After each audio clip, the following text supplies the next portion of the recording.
العسكري وليس من واحد أو فصيل التيار السياسي الإسلامي هو فقط من هو عارض ذلك الانقلاب، بمعنى بأن وصلت الظروف ووصلت الأحداث على الأرض بأن هناك من يدفع البلاد دفعا إلى ركن الطائفية، بمعنى أن المسيحيين ومعهم الجيش هم ضد الإسلاميين، وهذا خطأ فادح وهذا ليس حقيقي. المصريين جميعا، وليس لا نتحدث عن المصريين جميعا، جزء كبير من المصريين أو نصف المصريين أو أيا كان العدد، هناك خير وهناك شر، هناك حق وهناك باطل بغض النظر عن الدين. وهذا ما أريد أتحدث عنه، أن هناك مسيحيين كثيرين ضد ما حدث 30 يونيو ويعتبرونه انقلابا عسكريا. ربما نختلف مع بعض في الآراء، ربما من يرى أن ما حدث إنما هو إنقاذ للشعب المصري كما قال الفريق السيسي، بأن ما حدث في 30 يونيو إنما هو إنقاذ للشعب المصري من حرب أهلية. ما هو تعريف الحرب الأهلية؟ أليس تعريف الحرب الأهلية أن يتقاتل المصريين ويتقاتل أصحاب الوطن الواحد ويسقط منهم قتلى؟ أليس هذا هو تعريف الحرب الأهلية؟ أليس هذا ما يحدث على الأرض؟ أين ذلك الإنقاذ؟ اللي ما حدث على الأرض هو قتل للمصريين، قتل لأصحاب رؤية، قتل لأصحاب اتجاه سياسي. مسيحيين مصر ومسلمين مصر لم يفرقهم شيء. لذلك في البداية أسسنا حركة مسيحيين ضد الانقلاب لتوصيل تلك الصورة. كان هناك دفع وكان هناك شيء من التحايل في هذه النقطة. كان هناك من أن يدفع مصر إلى هذا الركن، ركن الفتنة الطائفية، ركن بأن التيار الإسلامي أو الإسلاميين يتعاركون مع المسيحيين من أجل هدف أو من أجل الوصول لكرسي سياسي أو لمنصب سياسي، ولكن هذا ليس حقيقي. الحقيقة بأن هناك عدد من المصريين رفض حركة 30 يونيو، مسيحية ومسلمين. ما حدث إن إحنا خرجنا نقول يا جماعة نحن مسيحيين ونرفض انقلاب 30 يونيو، وكان رد فعل ذلك هو عدد كبير من الصحف فرضت أوراق كثيرة عن تخوين مسيحيين بالانقلاب، عن تمويلهم من قطر، وكأن قطر يعني ليس لديها أي عمل لها إلا تمويل بعض المصريين ضد السلطات المصرية أو تمويل فصيل على فصيل آخر، وهذا ليس حقيقي. الموضوع كله أن هناك مصريين يعترضون وهناك مصريين يؤيدون. بدأت الصحف في الهجوم على حركة مسيحيين ضد الانقلاب بجميع الطرق المشروعة والغير مشروعة. بدأ في التجريح الشخصي لأعضاء الحركة ومؤسسيها، بدأ التجريح والوصول إلى أنكم أنتم أشخاص خائنون، وبدأوا التشبيه بيهوذا الخائن، وبدأ التشبيه بمن خان المسيح، وكل هذا تضليل في تضليل. القضية كلها أن نحن مصريين، في النهاية مصريين، لدينا اتجاه سياسي، لدينا رؤية سياسية. نحن ليس كل مؤسسين حركة مسيحيين ضد الانقلاب ليسوا جميعا يعملون في السياسة، أو ربما أنا وحدي من كنت أعمل في السياسة مع حركة مسيحيين ضد الانقلاب ما قبل الانقلاب 30 يونيو، والباقي هم مهندسين وأطباء وطلبة وليس لديهم أي علاقة بالسياسة. لكن ما حدث أنهم رأوا ما يحدث على الأرض، ورأوا هناك قتل، هناك مذابح تحدث على الأرض، مذابح بمعنى كلمة مذابح. عندما يتم قتل مجموعة من البشر أصحاب اتجاه سياسي أو أصحاب دين أو أصحاب أي رؤية، هذا يسمى مذبحة، فأنت قتلتهم لأنهم أصحاب اتجاه سياسي أو أصحاب رؤية. هذا خطأ، هذا ليس موجود في العالم. أنت ضد تلك الفصيل أو ضد تلك الرؤى، فلنتجادل، فلنتحدث، فلنجلس في مفاوضات، ولكن القتل بهذه الطريقة لا يقبله أحد. وهذا ما فعلناه نحن، ولم نقبل ما حدث في فترة اعتصام رابعة. لذلك اتخذنا ذلك الموقف، لذلك أسسنا حركة مسيحيين ضد الانقلاب، وكان رد الفعل من جميع الصحف المصرية، جميع وسائل الإعلام المصرية، أنتم وأنتم وأنتم وأنتم وأنتم. وأريد أن أقولها اليوم أمام الجميع، نحن فصيل، نحن مصريين، نحن فقط مصريين، ولا نرضى بما يحدث على الارض. من يرضى بكل تلك الدماء؟ ومن يرضى بكل هذا القتل؟ ونتحدث بعد ذلك عن محاربه الارهاب. اي ارهاب؟ اي ارهاب؟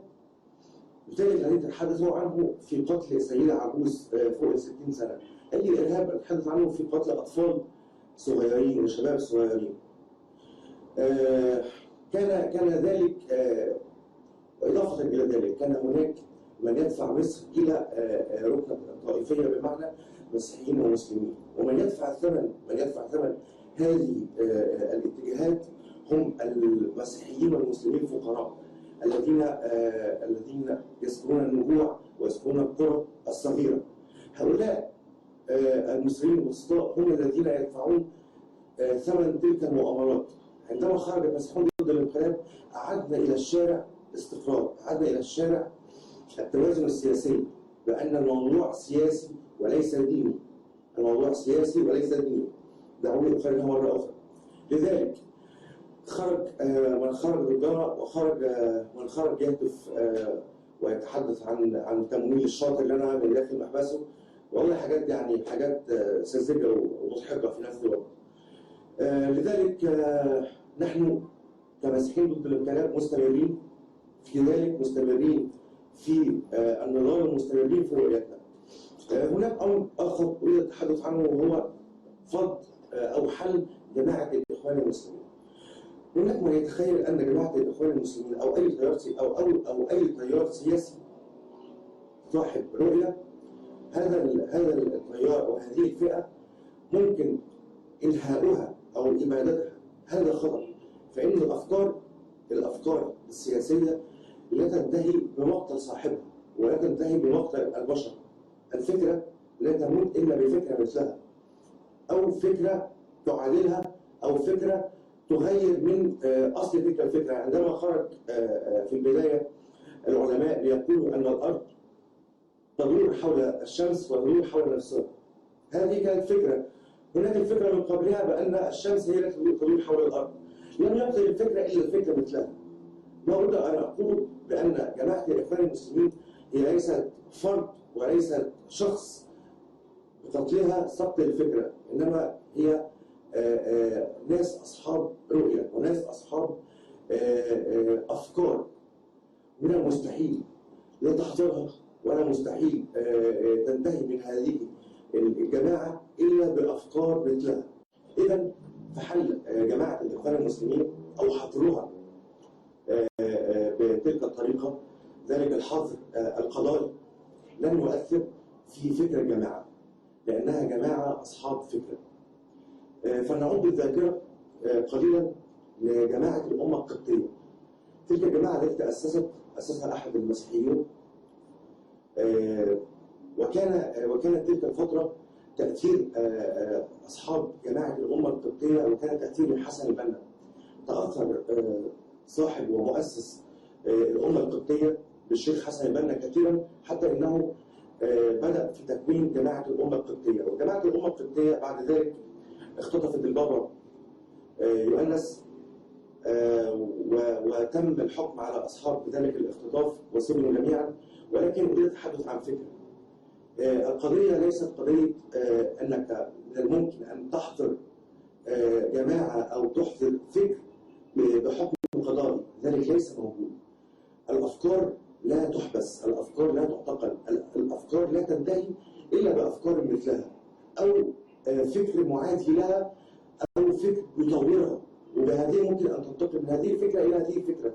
لكن إنهاء الفكرة بحكم قضائي هذا ليس موجودا ولن يحدث. إذا أردنا مساعدة مصر حقيقية، إذا أردنا مساعدة مصر، يجب أن يتحدث أصحاب العقول إلى الجلوس على منضدة واحدة. جميع القوى السياسية المصرية تجلس على منضدة واحدة، وبالتحديد أكبر قوتين سياسيتين في مصر هم جماعة الإخوان المسلمين والمجلس العسكري.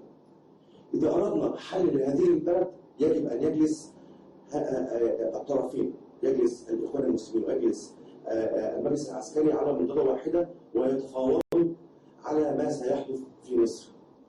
ما أراه وما ما هو واضح على الصورة الآن بأن هناك فصيل يريد أن يلغي على فصيل، يريد أن يريد فصيلا آخر لا يريد التحدث معه، وهذه قضية شائكة لأنها لن تحدث. يعني اختلفنا كثيرا مع الدكتور محمد البردعي، لكن الدكتور محمد البردعي قبل أن يرحل قال كلمة أنا حتى من هذا معلقة في دماغي قوي، قال لن تحل القضية في مصر إلا إذا جلس الطرفين مع بعضهما، وسيجلس الطرفين مع بعضهما لكن بعدما يكون كل طرف دفع الثمن. فأنا أقول للمجلس العسكري ومناشدتي للفريق السيسي الذي هو الآن من يحكم مصر بأن لا يوجد حلول، لا يوجد حل إلا بالجلوس مع الإخوان المسلمين، لا يوجد أي حل. وهناك من يتحدث أن هناك محاولات التفاوض وأن الإخوان المسلمين هم الذين يتعنتون والذين لا يرضون بالتفاوض. أقول لك بصراحة الإخوان المسلمين معتقلين في السجون لديك. إذا أردت فعلا التفاوض معهم وإذا أردت الوصول لنتيجة فلتخرج قيادة الإخوان المسلمين من السجون وتجلس معهم في مفاوضات. إذا أردت الحل، إذا أردنا لهذه البلد أن تنهض مما هي فيه، غير ذلك لن يحدث أي علاج ولن يحدث أي شيء إلا بذلك التفاوض. لن يحدث أي علاج. ربما ستحدث انتخابات، ربما سيأتي رئيسا، ولكن البلاد لن تستقر، لأنك تتحدث عن أكبر قوة سياسية في مصر تريد أن تنحيها عن العملية السياسية وعن الصورة السياسية، وهذا لن مستحيل. يعني ما تتحدث عنه مستحيل تتحدث عن أكبر طائفة سياسية في مصر. كيف لأكبر طائفة سياسية في مصر أن تنحيها عن الصورة والمشهد السياسي وتريد أن تستكمل ذلك المشهد بدونها؟ من المستحيل. كما من المستحيل هناك من يتحدث بأن سنخرج الجيش من الصورة السياسية بالكامل وسنكمل الطريق، وهذا أيضا مستحيل. الجيش سيكون جزء من الطرف من العملية السياسية، والإخوان المسلمين سيكونوا طرف من العملية السياسية شاءوا أم أبوا، بطريقة مباشرة أو غير مباشرة، ولكن لابد أن يكونوا طرف في العملية السياسية. فإحنا نتحدث عن مصر التي منذ ثورة 52 حتى الآن كل ذلك الوقت كان يحكمها العسكر. فعندما نتحدث فجأة عن خروج العسكر من المشهد السياسي وكأنهم ليسوا موجودين، هذا أيضا حلم ولن يحدث. يعني يجب أن نتحدث بعقلانية، يجب أن نتحدث بأن جميع الأطراف يجب أن تجلس. لا نريد تدخل العسكر بشكل مباشر، لا نريد تدخل الجنرالات بلبسها العسكري، لكن نريد توافق. الجيش المصري هو من يحمي تلك البلاد، هو أكبر قوة في البلد، يجب أن تجلس على أي نظام تفاوض، يجب أن يجلس مع جميع الأطراف السياسية. أريد أن أتحدث بصدق عن أحداث 6 أكتوبر الأخيرة وعن عدد الشهداء الكثيرين الذين سقطوا في 6 أكتوبر. ولقد قدمت حركة مسيحيون ضد الانقلاب شهيدها الأول في أحداث 6 أكتوبر. أريد أن أعزي أهل الشهيد نادي، ولكن أريد أن أقول لجميع المصريين يجب أن نتفهم ما نحن عليه، ويجب أن يتفهم الأقباط والمسيحيين قبل المسلمين بأن القضية الآن أمامنا قضية وطن. ننزع كل الأفكار الدينية فلنتحدث عن مصر كمصريين. يجب أن ننزع فكرة العداء لبعضنا البعض من أجل أفكار دينية أو من أجل الانتماء الفكري لدين ما. يجب أن ننزعها. يجب أن نتحدث عن مصر التي نحن بها، التي حلمنا بها. وكانت ثورة يناير و18 يوم المشهورين في ثورة يناير الذي كان فيها المصريين يجلسون يصلون مع بعضهم في التحرير، وتجرى القداسات في التحرير، ويحمي المصريين بعضهم البعض. هذا ما نريده لمصر. نريد لمصر أن تعود لتلك الحالة يعني لا أجد وصف لهذه الحالة. كانت حالة عجيبة لم نراها في مصر من بعد تلك الأيام، حالة من التوافق، مع أننا كنا في ظروف صعبة، كان بيتم رشقنا بالرصاص الحي وكان بيتم لأسنا بالدبابات، ولكن كان هناك حالة توافق جميلة ما بين المصريين. نريد عودة تلك الروح لم تعود إلا عندما خلع كل المصريين انتماءاتهم التعصبية. كان الجميع يريد هدف واحد وهو مصر ورحيل نظام مبارك، وهذا ما نريده الآن. نريد لمصر أن تعود لتلك الحالة حتى 18 يوم الذي حمى فيها المصريين الكنائس وحمى فيها المصريين الجوامع. هذا هو الشكل الوحيد الذي ستخرج به مصر من الحالة التي نحن عليها الآن، لأن مصر الآن ذاهبة في اتجاه استقطاب فظيع. ما أستعجبه بأن هناك عدد كبير من الإعلاميين المصريين الذين وقفوا أمام حكم المجلس العسكري، وعدد كثير من الأقباط والمسيحيين الذين وقفوا أمام حكم المجلس العسكري وقالوا لا لتدخل الجيش في السياسة. وكنا كذلك، كنا جميعا كذلك، كنا نقول لا لتدخل الجيش في السياسة. وحتى هذه اللحظة لا لتدخل الجيش في السياسة، بمعنى أن لا نريد جنرال يحكم مصر، نريد الجيش حامي للعملية السياسية، موجود كحماية لها. هذه الحالة وهذا المطلب اللي كان موجود عليه كل المصريين اتغير الآن، وهذا ما أستعجبه. كثيرا ما أفكر في الأمر، ماذا تغير؟ لماذا تغيرتم الآن؟ هل كانت مشكلة المصريين مع المشير طنطاوي وعنان فريد سامي علان فقط؟ هل هذه كانت المشكلة؟ كانت المشكلة مع الاثنين دول ولما رحلوا في المشكلة؟ أم كانت المشكلة من أجل مبدأ بأن كفانا حكم عسكري، نريد حكم مدني لمصر؟ هل هذه كانت القضية أم كانت القضية مجرد خلاف على أشخاص؟ ليست القضية خلاف على أشخاص، القضية خلاف على مبدأ. المسيحيين في ذلك الوقت هدفوا ضد المجلس العسكري، ونجحنا بالفعل أن نضغط على المجلس العسكري، نجحنا أن نخرج بانتخابات نزيهة تحدث العالم كله عليها. وهذه الانتخابات النزيهة أتت لنا برئيس منتخب بشكل قانوني وهو الدكتور محمد مرسي. ضمن العملية الانتخابية ونحن جميعا تاهمين للتصويت كنا نعلم أننا سننتخب رئيس لمدة 4 أعوام. الأربع أعوام بما له فيها وما عليه. الانتخابات كانت كده، كان رايحين ننتخب لمدة 4 سنين جايين. اللي حصل إن هناك بعض القوى السياسية التي لم ترضى، زي دلوقتي كانت ضعيفة، كان صوتها ضعيف، لم تستطيع أن تتحدث أنهم ضد الإخوان المسلمين، لأن كان الشارع كله يتحرك في اتجاه ضدهم، فكانوا ساكتين.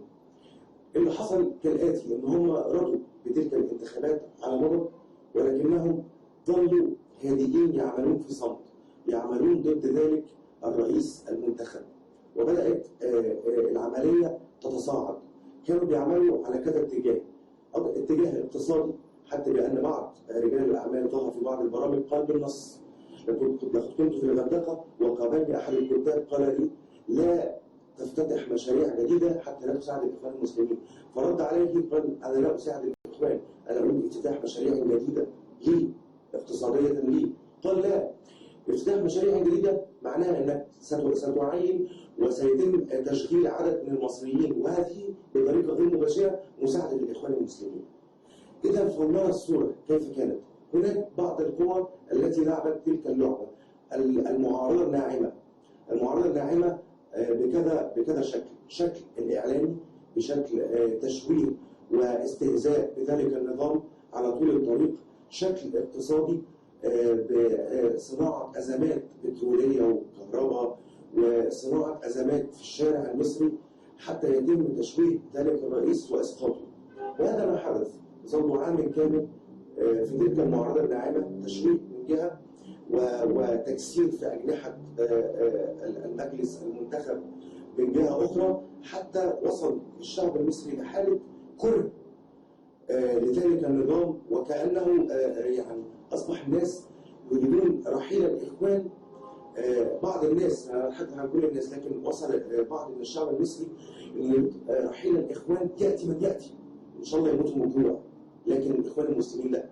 وهذا يوضح أن الفكرة كانت كره في ذلك الفريق السياسي وليست العملية كانت مصلحة الوطن. أين يعني أين الذين كانوا يتحدثون عن إن الدنيا هتزدهر؟ النهارده 100 يوم عدى على 30 يوم، إيه اللي اتغير في مصر؟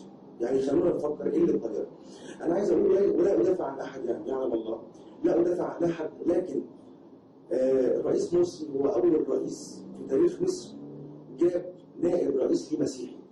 لأول مرة كان هناك نائب رئيس مسيحي في تاريخ جمهورية مصر العربية، كان في عهد الدكتور مرسي. الدكتور مرسي يعني، ودي كانت معلومات يعني أعرفها بشكل شخصي، لم تكن لديه أي مشكلة في تعيين رئيس وزراء مسيحي، ما كانش عنده أي قضية في الموضوع ده.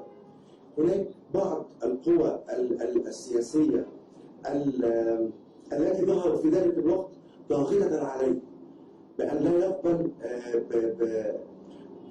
بالترابط القوي مع الأقباط.